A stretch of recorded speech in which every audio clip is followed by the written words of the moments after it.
If I hadn't opened that envelope, I'd still believe the biggest lie of my life. My name is Rachel Moore, and I've lived in Charlotte, North Carolina my whole life. I'm 34, a high school English teacher, and I thought I was happily married. I thought. My husband, Ethan, and I had been together for 11 years, married for 8. He's a financial advisor at a mid-sized firm in town, always dressed sharp, calm under pressure, and emotionally distant, if I'm being honest. But I used to call it reserved. Romanticized it.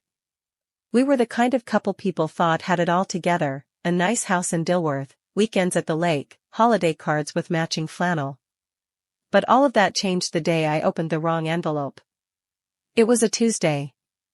I remember because I had just finished grading a stack of essays and was grabbing the mail before heading inside. There was an envelope in the stack, handwritten, no return address, with just Ethan Moore scrawled across the front.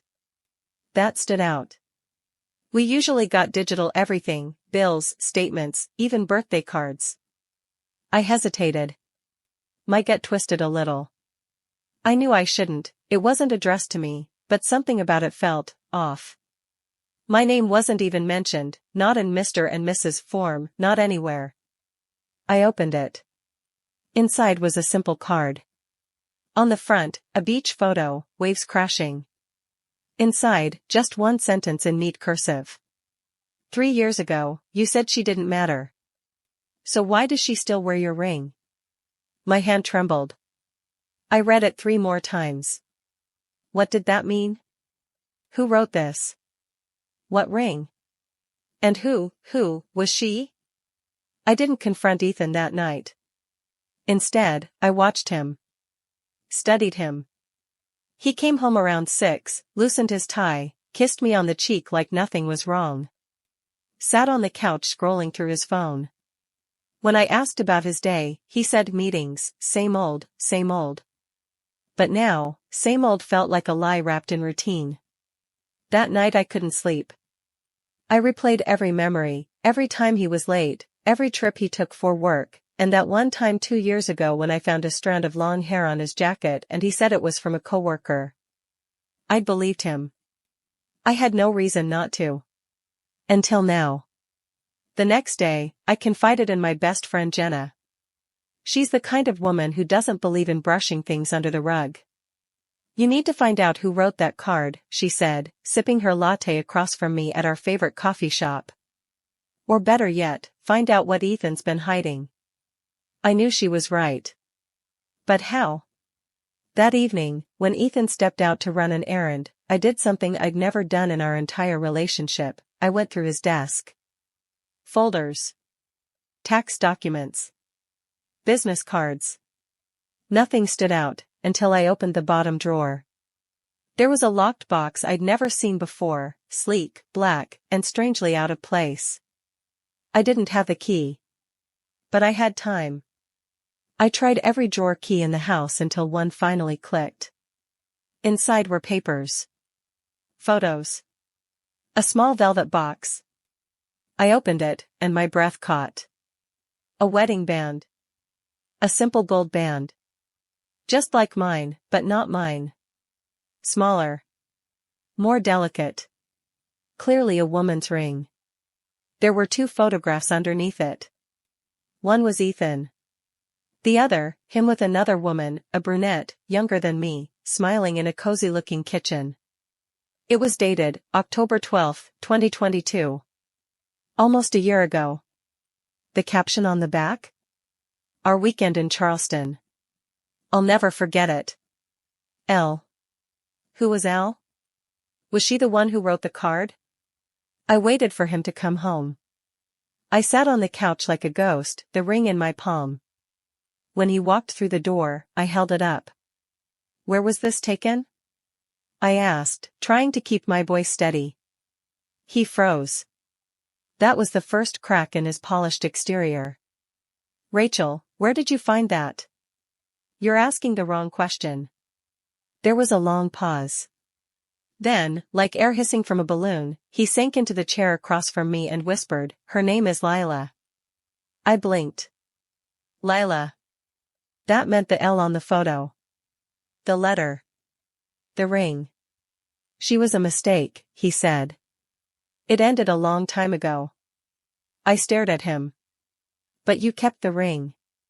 And the pictures. And apparently, it didn't end as long ago as you think. Then he said something that sent chills down my spine. She didn't know I was married. That hit me like a slap. Not just the affair, but that he had lived a second life. Lied so thoroughly he erased me from it. A week passed. Ethan moved into a hotel to give me space. I didn't tell anyone else, not yet. I needed to think. But the universe wasn't done with me. It was a Thursday afternoon. I had just finished class and was packing up when the school receptionist walked in. Rachel? There's someone here to see you. I stepped into the front office, expecting maybe a parent or Ethan again. But it wasn't either. It was her. The woman from the photo. Lila. She looked nervous but determined. And in her hand? She held another envelope. When I saw her standing there in the school office, the woman from the photo, my first instinct was to run. To turn around and pretend none of this was real. But I couldn't. I walked toward her like I was floating, barely aware of my own legs. She looked just as startled as I felt. Rachel? She asked, her voice quiet, uncertain. I nodded slowly. Lila? She exhaled like she'd been holding her breath the entire time. I know this is wildly inappropriate. But I needed to see you. To explain. And, to apologize. I looked at the envelope in her hand. Another one? She winced. This one's for you. We stepped outside and sat on a bench near the parking lot.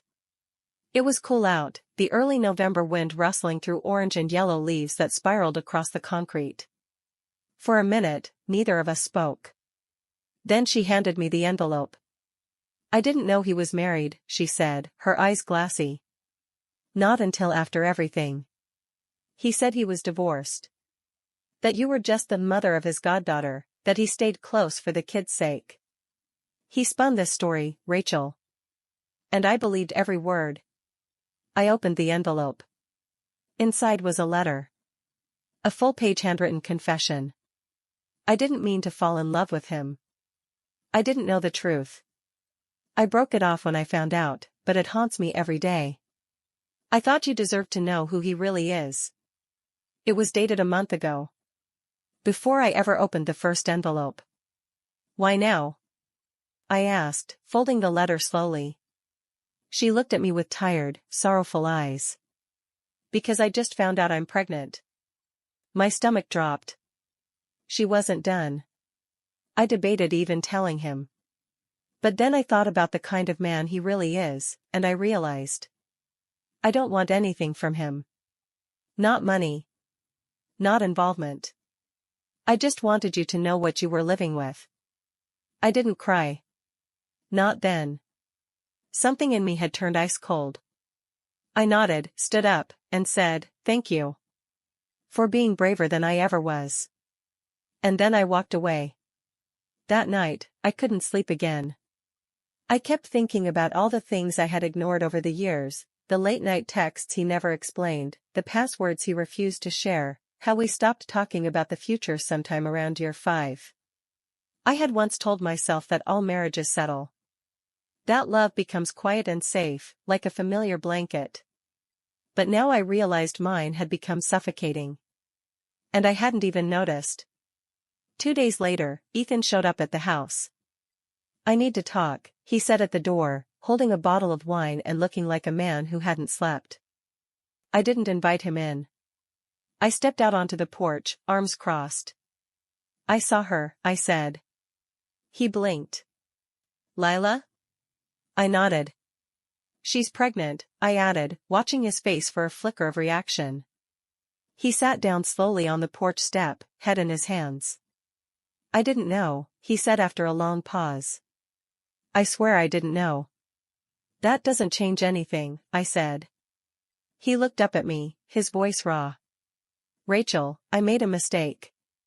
The biggest one of my life. But I never stopped loving you.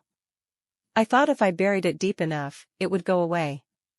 I laughed, a dry, bitter sound. You buried it with pictures, jewelry, and letters?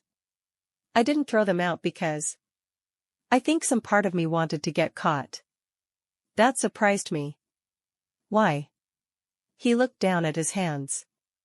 Because I didn't deserve the life I had with you. I knew that. For a brief moment, I saw him, not the liar, not the polished advisor, but just a broken man sitting on a porch filled with leaves he never raked. But sympathy is not a reason to stay. I'm filing for divorce, I said. He nodded, tears forming. I'll sign whatever you need. I turned to go back inside, and he called after me. She wasn't you, Rachel. No one could ever be you. I didn't look back.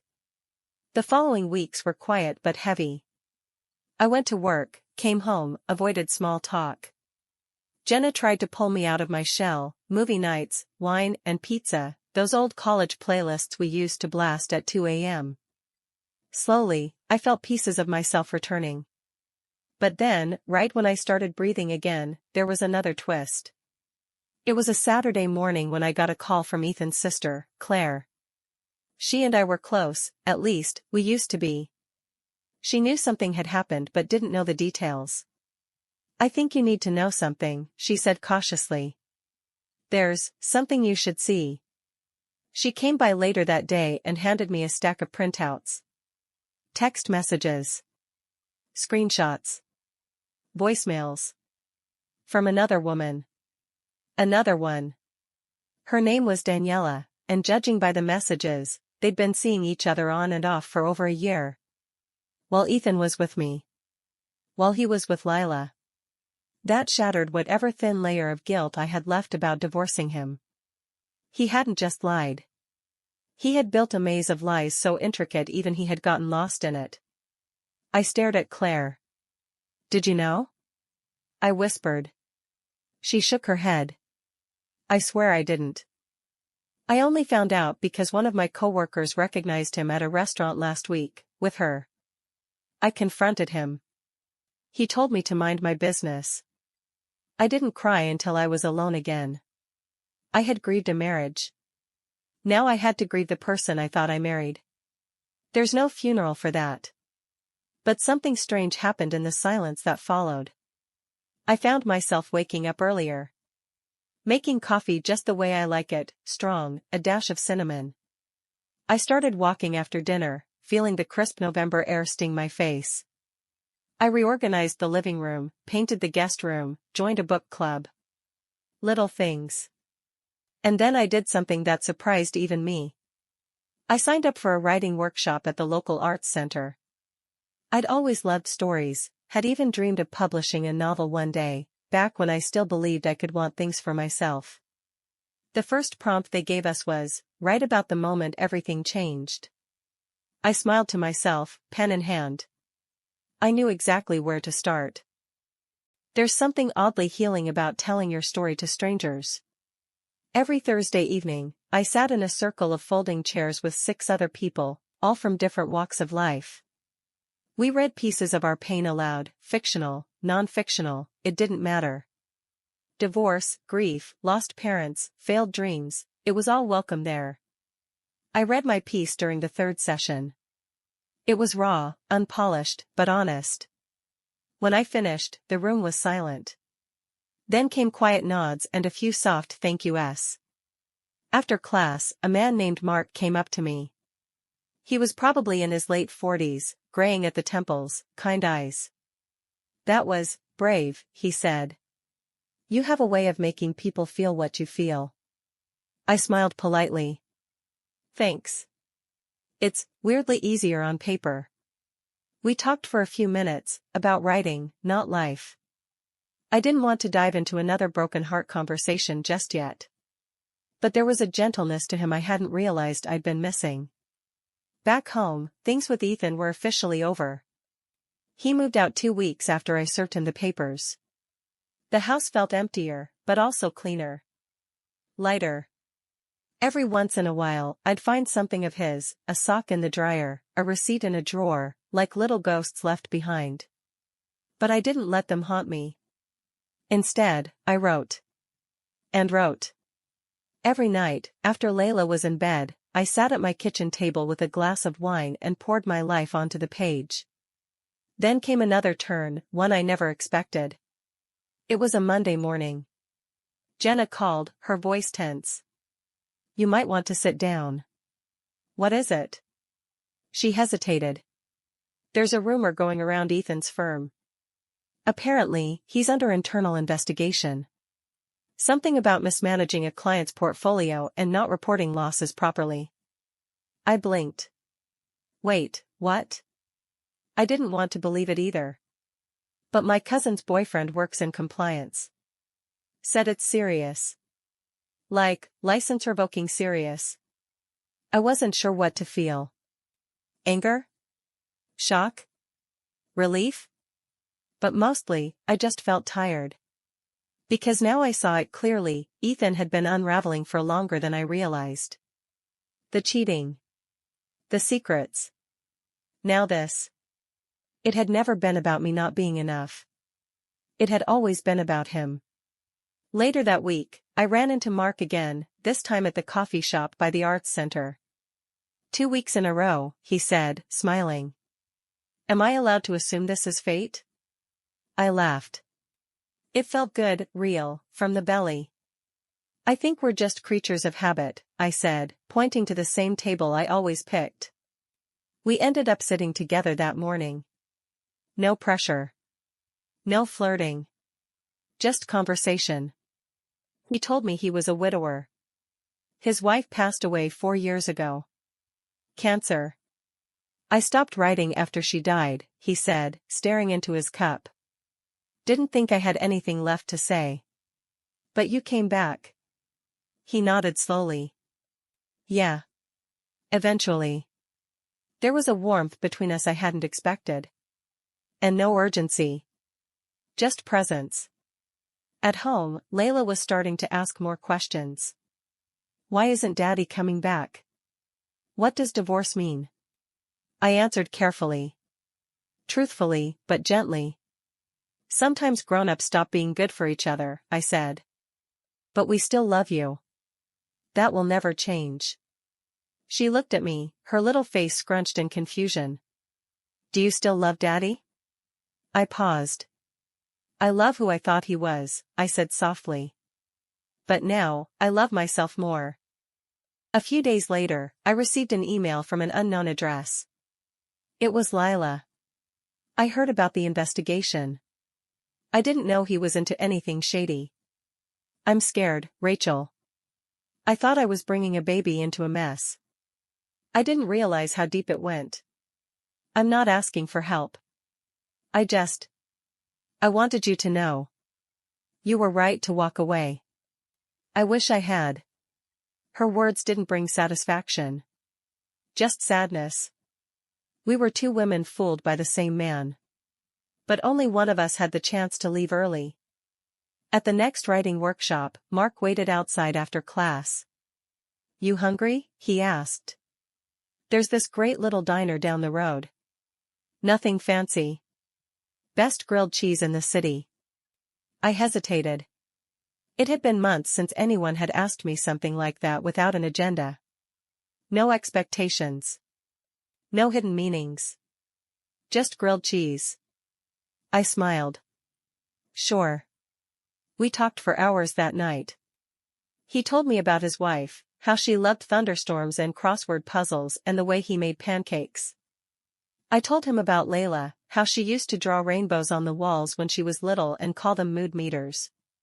And somewhere between dessert and refills, he looked at me and said, You're not broken, you know. You're rebuilding. There's a difference. And just like that, something in me clicked. I wasn't stuck in the ruins anymore. I was laying new bricks. A week later, I got the official notice. Ethan had been suspended from his position. The firm was cooperating with a state audit, and he was likely facing charges for misrepresentation and fraud.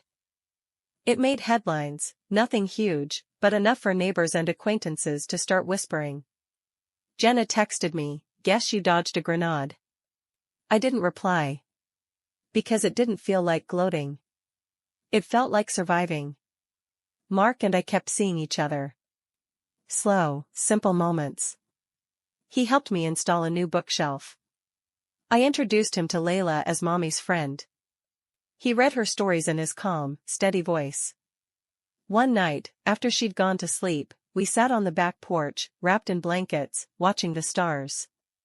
He turned to me and said, "I don't want to rush anything. But if you ever feel ready to try again, to be with someone, I'd like to be that person." I didn't say anything right away. I just leaned my head on his shoulder. And for the first time in over a year, I felt safe.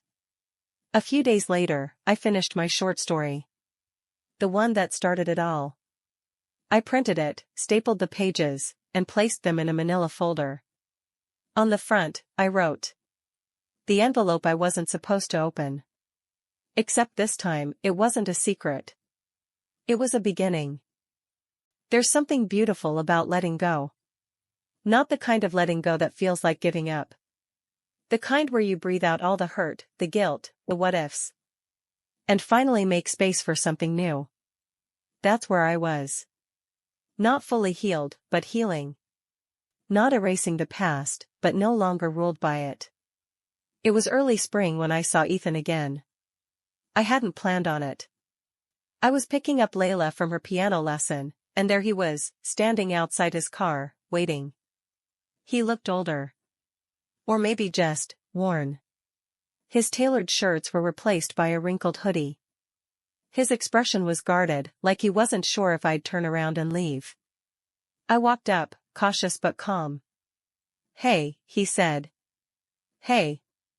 Layla wasn't out yet, so we had a few moments of silence. The kind that used to be loud between us. He broke it. "I didn't know where else to meet you. I didn't want to cause drama, I just..." He looked down. "I needed to see her. I miss her." I nodded. "She misses you too. But she's confused. She needs stability." He swallowed. "I know I don't deserve to ask for anything, but could we try something? I'll follow your lead. I just want to be in her life again." I studied him. There was no charm in his voice this time. No manipulation. Just regret. "I'll think about it," I said, and meant it. Not for him. For her. That night, Mark helped me carry groceries into the kitchen. Layla was asleep, so it was just us and the sound of bags crinkling and fridge doors closing. "I saw Ethan today," I said, unprompted. Mark paused, waiting for me to go on. "He wants to be part of Layla's life again. Says he'll do whatever it takes." "And how do you feel about that?" he asked gently. I leaned against the counter. Complicated. Part of me still wants to scream at him. But, she's his daughter. And I want her to grow up knowing both sides of her story. Just with boundaries. Mark nodded. "That sounds fair. And strong." I looked at him. "You're not bothered by that?" "Rachel, I'm not here to compete with ghosts or guilt. I care about you. Whatever you decide, I'll be right here." That's the moment I knew. This was what real love looked like.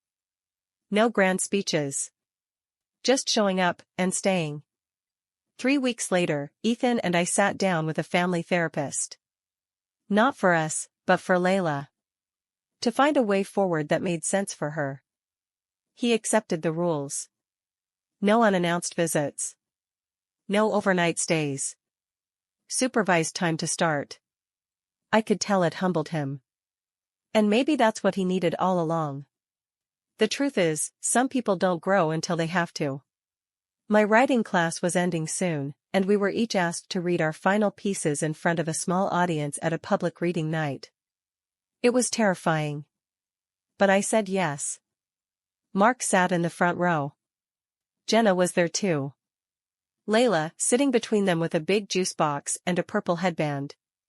When it was my turn, I walked up, holding the piece I'd titled Rewritten. And I began. When I first opened that envelope, I thought it was the end of my story. But it wasn't. It was a comma. A deep breath before the next line. It's funny how we think survival looks like hiding. Pretending. But survival is loud. It's ugly crying in the shower. It's reading bedtime stories with a shaking voice. It's writing about someone who broke you and realizing they don't get to keep the pen. I thought I'd never trust again. But then I met someone who didn't ask me to. He just stood there, quietly, patiently, while I rebuilt. Brick by brick. Some pages you burn. Others you reread to remember how far you've come. But the best ones? They're the ones you haven't written yet. When I finished, there was a long pause. Then, applause. Soft at first, then louder. I looked out and saw Layla clapping with both hands, her smile big and bright. Mark mouthed, "You were incredible." And for the first time in forever, I believed him. Life didn't magically become perfect after that. I still had days where old doubts whispered in the dark. But they didn't shout anymore. I'd reclaimed the volume. 6 months later, I published my first personal essay online. It went viral. Emails poured in. Women from all over the country telling me they felt seen. Heard. Like someone finally put into words what they couldn't. A small publisher reached out. Asked if I'd ever considered writing a book. I laughed at first. Then I said, "Actually, yeah. I have."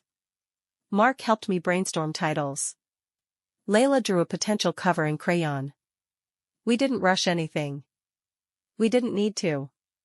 One Sunday morning, we were at the farmer's market. Layla was running ahead, chasing bubbles from a street performer. Mark handed me a cup of coffee and said, "You know what I think?" "What?" "I think that envelope was a gift." I raised an eyebrow. "That's a bold take." He smiled. "If you hadn't opened it, you might have stayed stuck in a story that wasn't yours. Now? You're writing your own." I looked at him, sunlight catching the side of his face. "You think so?" "I know so." A few months after that, I found a small black box tucked inside my writing notebook. No ring. Just a note that said, "When you're ready to turn the page, I'll be right here." I didn't say yes that day. But I didn't say no, either. I just kissed him. Softly. And I knew we'd write that chapter together. In time. My book was published the following spring. The envelope I wasn't supposed to open became a quiet bestseller among women's book clubs, therapists' waiting rooms, and late-night readers with tear-streaked cheeks. I received thousands of messages. Some from women who left. Some from women who stayed. One stood out. "Thank you for reminding me that endings can be beginnings in disguise." I printed it. Framed it. Hung it on the wall above my desk. Right next to Layla's crayon drawing of a rainbow. Labeled, in her handwriting, "Mommy's mood meter, always getting brighter."